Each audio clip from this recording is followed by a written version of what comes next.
بله شاندا دانستاندنان یا اپوزیسیون سوریه لودره لهولیره جوینا خود شکر آلیین سیاسی بیگمان تیده هنه آلی عسکری جی تیده هیا احمد عثمان نونر سلطان مراده کو آلیه کی مزنج افرین حکم دکن او جدوای جوینی دا بشتار بویا اندام دسته دانستاندنان یا اپوزیسیون سوریه ابراهیم برو کو نونر انا کسید نوا دسته دا الاستودیو میوانی منه که ابراهیم خیراتی سرچافه بخیر والهولیره جوین شکر بله سبب شخوا شاندکی ج هیئت دانستاندنی الویدری بوش بود دیدار میدی آماده ببین مجی هنک آماده کاری کردن که ام کمبونه کی راوشکاری بخلک خوی ویدری را بکن نجارا پیشی هیئت دانستاندنی تهولیره و خلک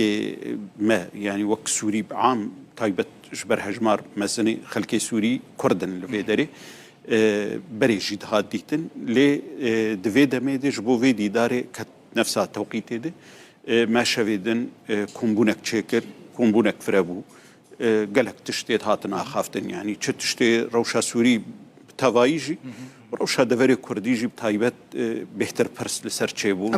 أما بحسبك بيجمان رب جبرك روجافي كوسانة فار روجان دا قال لك يجرمي من خاص بحسبك مثلا من نوناري سلطان مراد دنافا شاندي دا يفيداري الهوليريا هذا كشكدارية دنافا ارتيشن اجتماعية سوريا دا جهد جريك وبشك جهازين سربازيين اوبوزيت ائتلافنا مثلا بن بيكرن الاليدن العفنيتين كرن جاليه وان هذا وكاك ابراهيم هون بحث ناكن بياكي يعني هون هولادن هون نكارن ريل بروان بن بيكرنا بغير مخوش عفرني دس بيبك براستي بيشي اسخازم بدم خيا كرن يعني هيئة تفاوض حشت كرسي چقدارة هي ناي ناس كرن يه كيني يعني دبي عميد احمد عثمان يه شاه مراد به مراد شاه به او يه من از خوك اندامكي هيئة تفاوض مروجك نفرسية او اي كيجان اوينه ونحمي بلاتفورمي قد هيئة تفاوض وانا برزدكن مقعدي اي چقدارا هني دخندري اوبسيوني اي كسي سربخو هني وك رابورا ودا خويا كرن يعني شحفت بيك هاتيا انجمانا اجتماعي كرديجي يكجيه يعني تشتكي تايبت انه اف كسج فلان فصيليان اي فلان جهتي او تيتني يك اندامي شاندا هيئة تفاوض نبناوي چقدارة هاتي نبناوي ائتلافي هاتي بناوي شاندا دانستاندني هاتي بل لي اوج آلية جالية كيف نافا شاندا دانستاندني انا اج انجمانا اجتماعي كردي خلك كيج ائتلافي خلك كيج عشائري خلك كيج چقدارة او جالية هيزن عسكري او جالية چقدارة به اي فصائل بله باشا من قصد في بزانب فان روجان مثلا 23 ما هي دي ايرشين تركي السروج اوي كساني داس بيكر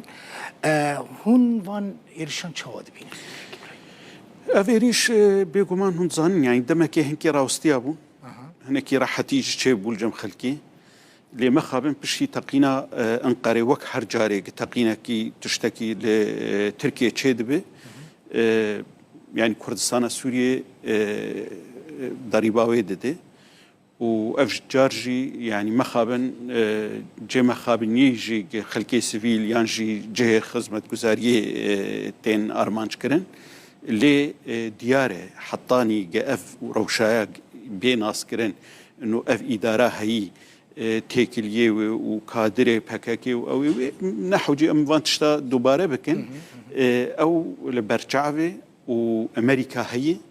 وهذه ناف دولتي هني وفي تشتيت زانن والبرشعبي وانتبن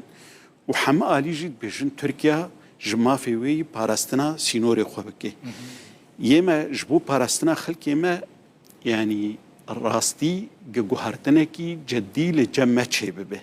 يعني دولتك مازن لسر سينوري ما وأنبيجن والله شيء وجمتنا وأوجي سبيحة طائفة بيجيبها ككل سر سينوري منه يعني ما خابن جرك بشتي ضريبة عفرينة بشتي ضريبة سريكانية يانجيت الأبيض جرك بيادي وإدارة وتفضل قفقريا تشاوا كاربة خلقك إدارة في دوري بكي أو نارينا ليتي نارين بشك جبهكي هناكي سر سفق بسربي راكرن لما خابن حطانها تجوهرتن نبوي تنيت بجن إما أم الولاة كيدنن وجات الولاة كيدنه وتعيني تشجي عيني سيستم جي تدمشينه. اما مثلا يعني ريفابريا كنت بحث كي اما هون دخازن لقلوي ببن شريك ببن اورتاغي وي ريفابريا خسر يعني تفي هبونا باكيكي الوي داري تفي كو اوجو علي باكيكي وتي اداره كرن تفي وي كيج هون دخازن لقلوان كار بكن كاكي ابراهيم انا هدان استندن دريج بون هم بري ركفتني بريجي ويجفان 4 سالي داوي امريكي جيتكن لين ندبن فان شرطو مرجاده يعني يك جوان تشتانا يك تشتي سركه جا افري بري نهيل دستي وردانا بككه د هريما مذهبه لي قالك تشيل سر عردي هني ام مجبورا دانو استندني بكن وبتايبتجي بشتي امريكي يعني ام قالكي بهيفي بون لإما ما تقول دولتك وك امريكا وقتي تيك هافناف برامده دما هيفكي دو هيفاده وچاره سري بكرن لي از بهورم امريكي جيت زانن ج تو هيفي تنه جوهرتن لجموع شبه لي شركاتيا واني عسكري بفي هذا قصدير مسألة شر داعش امريكي سري خنايشين بجن ام تشتكي مي سياسي تنه بوار تو اعترافك جيتنا تو باراستنك جيتنا يعني تمجي دفري كرديد بن قربان ودفري عربي جي نرازين جي إداري تمي هون زان خو بيشندان ويش ودر والديري والمنبج وأوجي دجي ويدرت كذا إما بتفاي أم بين تمصلحتها كرداد في عقليتي دي تنه جرك لفجرينك شيء ببي جا أم نهلن دفري دني كرديجي ضريبي وك عفريني وك سريكاني خلقي ما جي بنابر بن وجي در كذا وشاشتي جلكي مزنبو يعني إما أمزانيجي موضوع سريكاني بتايبت ام گوش گونه کارند برده جبر مزانی بوگه امریکا و ترکیه و قصد جی قبول کریه گوش وردر کوي ما چر خلک ما بچولا کتن چر خلک ما پنابر بون يعني ام نهلن اف تجربه جاركي ده قرار به هون دخازن اف ريفابري نمينا يعني ريفابري كدن ورا افاكره نا موضوعي نماني موضوعي فعلا ريفابري نو خلقي دفري تفدو آلية سياسي جهة قطيت ببينن آنها إما أم بتعرف قد بينن أفري فبري دبيجن بارتي هن بمر خلق هن بيكاتية دن مر هن أم بينن قش ديكورن بيادن وكوادري بكاكا إيجد باش پرده دي إدارات كن أو إدارة في ريفابريات كن يعني هجر ريفابري جدي شبابه دفي جوهرتن قالك يمزن دست بي بكن هندري في لكاك إبراهيم هون جيد نافا أوبوزيسيون كيدانا يعني مثلا هنو نري ريفابري البرتنا لي أو في هرد بيجن هون جيد نافا أوبوزيسيون دانا دنافا كتلة كأوبوزيسيون دانا كو عفرين داغير كريها يعني مثلا هون هرد مي بحث داغير كرنا عفرين ديدكن لي هون لقل وان هيزان كو عفرين داغير كرنا أم دري كفتنا كي سياسي دبي خلقيره وأم تو مسؤولية ما داد كرنا عفرين دو تنه يعني مسؤولية حري سركة يا فيري فبرية يا بيادية جي تشتكي بعقل مندي نكرن وتجربة دنياي قشيدة أم تظانن قلهم بر دولتك مازن بفان شكي خوي زعيف نكارن لهم بر دولتك ناتو بسكنن قلق درفت هبو بنهلن ولو العفريني يعني لسريكانيه أمي تشبكن وقتي يعني دولتك دبيجي بكاكيل سرسينوري منه وأزونا قبولناكم يعني موضوع دولتك في تشتي إدارة هون فيك يعني قناعته وفيك قوتني هيا كاكي إبراهيم مثلا وك شخص وك إبراهيم أنا يعني وك حقيقة وك راستي لبرجعفا مدزاني بو بري ببي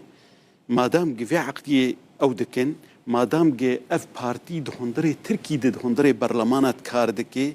جماج كردستان سوري ناي خواستن ام بري كردي سوري بدن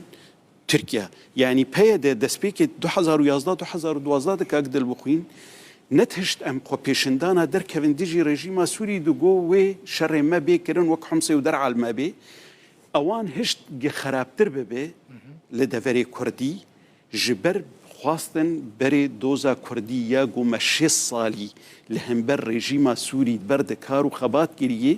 بری ملت کردان ترکیه وأردوغان لأنقرة جعفريني بخينن يعني جي سريكانية بخين وفشاشتي قالكي مثلا أم بين غلطي قالكي مزنبو ليه ضريبة ملاتي ماذا هون شاندا دانوستاندنانن اندامي انا كسيل وداري ولا هوليري جيفينا خوتشيكر تدوي باوري داي كود جيفينا ويا هوليري انجامين باش ويجي در كيفن بدا ما بيشتا بينم يعني هنكي كار زحمته دسبيكي يعني ندسبيكي برينا هاجي ما كرنه لي داخوازي خلقي ما برسيغهاتن كرن حرب رسفل جمع تنه وامكانجي تنه نالجمع وكان جمعنا نجتماني كردي الجمع هيئات تفاوضي جتنجبر كاقد البقوين هيئات تفاوضي قالك تشتيجي تيبر سكرين نكاري كاركي تاني هيئات تفاوضي هي جي بريارا ناف دولتي دبن شعتيريا ناف دولتي دو بين شار تطبيق به وقالك آلية أوبوزيوني رنگ دهندري في هيئتي دهنه ليه حقي خلقي مي لأوبوزيوني قشيد نارنج گرک کمانیوی هنو چاوا چاره سر ببه لی او تشگش نگری دایی به هیئات تفاوض راسته لی مثلا کرد تشتكيدنش تدخوزن يعني كاك ابراهيم تو نوناري كرداني نابا شاندا دانوستان دنادا چمان بحث عفريني كرم بحث احمد عثمان كر بخوا احمد عثمان سال 2017 دال جنيف من هف بينك بيرا تشيكر بو دامي ستيفان دي مستورا بر برسي دوسيا سوري بوج الينا توين يك بويفا يعني كرد د برسن كاك ابراهيم تو نوناري ماي ابراهيم برو دفي جفيني دا يعني دفي دستيا دانوستان دنادا ليت القل كسكي بشتري جيفيني بويا كو بن بيكرنان لعفني دكا يعني مثلا ها از دنيرم جاميركي خلكي عفني افتش مراشان دي في برسيج ابراهيم برو بكا يعني تشاوا دكاره تشاوا تحمل دكا لقال فرمانداركي ضابطكي مزني سلطان مراد رونا والاليدن بن بيكرن لعفريني هذا كرد البخين ام سياستي كاردكن ام بريجيما سوري يرود بن شافديريانا في دولتي كاردكن وأف هيئتا قتشي بوجي بن شافديريانا في دولتي دي الكونغري الرياضة يك ورياض دو بريارة دولي وقرارة دولي تشيبو إيما وك أنجمنا نجتماني كردي أم دبيننج أم نلسر طاوليبن كسك دوزا ما في مناكي تفيج أم هني أم قلكي زحمة يدبينن لي تشتا برهمي ويج هي قلك دي كومون قلك وثائق ما وفان خلقي سوري تفي رنگن وقالك هنا أموان دوري هفن دناريني خودجي ليه هناك وثائق هاتنه بتجيكرن قالكي بيشكتينه جبو بيش روجا سوريا دي يعني أم خلقي كير كاردكين بهوريا وان بيج سوريا دولتكي برنتهو برولو ودفي ما في ملتي كرجي دستورة بي باراستن از نكارم جيفا قرم از مجبور دبم هناك زحمتي جي ببينم از هناك رخنيجي ببينم لو كسكي سياسي دفي أم بردوان بك پشتا تخورت نوا دستايا دانوستان دنادا چما پرسيج تدكبت در جارا کو تدبي ميوان من ادبيجم كاك ابراهيم تدخوزي ام سرچ باخ تدبيجي دل بخوين تو چه خوازي پرسبكنا يعني ازانم جبركو چه پرسبكم برسوا وان پرسان جام تهيا پشتا تخورت نوا دستايا دانوستان دنادا دسبيكي دي پشتا مي ملتي مي بهوالي مي بانجمنا مخورت براستي هجر خلقك لپشتا متنبه يعني انجمنا البشتام بملتي من البشتام بيقومان ازي زعيف بم يا دواتي جما هيدي دوست جكردار تشكرنا از نكارم شخلكير بيجم والله ما خلكي سوري تفذكرين دوستي قوا اد بيجم قافن باش هاتن آفيتن هم مش خلكي سوري دوستي قوا تشكرنا هم هبونا ما د محافل دولي دي قلق دوست شمار تشكرنا چما پرسکر پشتا تخورته هون الهولير هنا بري دسته دانوستان دناش سروكي بقرا حتى اندامي دل الهولير هنا برپرسين عسكري الفيدرنا يند يعني ينكو روجافاي كرساني بشك جي داغير كرنا تدكاري وي حسابي جوان بكي كاك ابراهيم دكاري حسابي عفريني سريكاني وجريسبي جي فرماندارين جروبين چكدار بكي الهولير أنا ها يعني بلكي جواتا دوه فكري بو راقهان دنجي ليبو أو بو يعني خلقي ما بدنجكي بلند أو رخنا كرن تفيق نكاري هي تفاوض بوجي ليب سينجك فره أو تشتانا قش هاتن قبول كرن قبول كردن بن بيكرن هنا دكانيانجي بيغمان يعني كسك انكار ناكي ليه بلكي يك دخوازه هناكي تبريرات اجير بينه